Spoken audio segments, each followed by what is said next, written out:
মির্জা আব্বাসের নির্দেশে তারেক রহমানের সম্মতিতে এই ঘটনা আজকে ঘটেছে।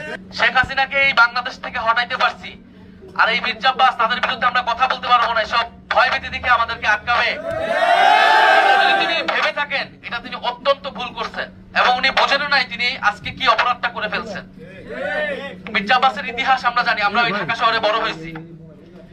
জিয়াউর রহমান মির্জা আব্বাসকে ডেকে একটা হুন্ডা এবং 30 টাকা দিয়ে বলছিলেন আমার সাথে রাজনীতি করো এবং ইলেকশনে কাজ করো। ওইখান থেকে তার রাজনীতির যাত্রা বিএনপির সাথে।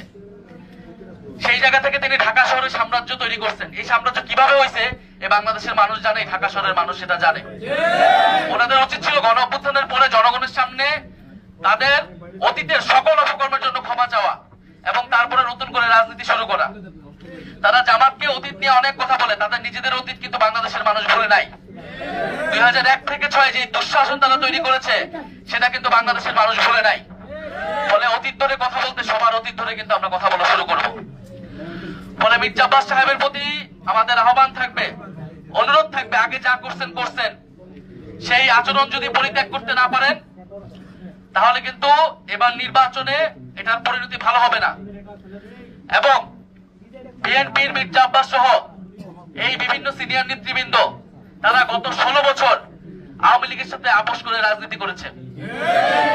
আপনারা দেখবেন তাদের বেশিরভাগের ব্যবসা বাণিজ্য সবকিছু আওয়ামী লীগের লোকদের সাথে সংশ্লিষ্ট এবং তারা নিজেদের ব্যবসা বাণিজ্য অর্থ সম্পত্তি টিকানের লোভে, টিকানের কারণে, নিজেদের স্বার্থের কারণে তারা হোল হার্টেডলি কখনো রাজপথে নামে নাই, মাঠে নামে নাই। ছাত্রদল, যুবদল, বিএনপি, তৃণমূলের নেত্রীরা, নেতাকর্মীরা জীবন দেওয়ার জন্য প্রস্তুত ছিল, কিন্তু এই মির্জা আব্বাসের মতো নেতারা ঢাকা শহরে কোনো গ্রিন সিগন্যাল দেয় নাই। গণ অভ্যুত্থানের সময় তারা মির্জা আব্বাসদের জন্য অপেক্ষা করে নাই। ছাত্র শিবির, ছাত্রদল, গণ অভ্যুত্থানের বৈষম্য বিরোধী সকল নেতাকর্মীরা জনগণের জন্য রাজপথে নেমে গিয়েছিল। ফলে মির্জা আব্বাসের যে ব্যাংক ব্যালেন্স, তাদের যে ব্যবসা, তাদের যে সাম্রাজ্য, সে আওয়ামী লীগের সময় পুরাটাই ইনটেক ছিল এবং এটা বেশিরভাগ বিএনপি নেতাকর্মীদের আপনি দেখবেন খুঁজলে একই জিনিস পাবেন।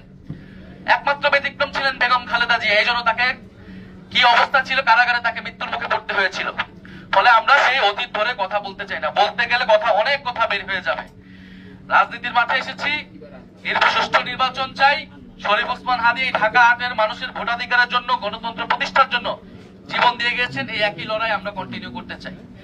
কিন্তু আজকে যেটা হয়েছে এটা খুবই দুঃখজনক, খুবই ন্যাক্কারজনক এবং এটা অস্বীকারের চেষ্টা আরো বেশি ন্যাক্কারজনক।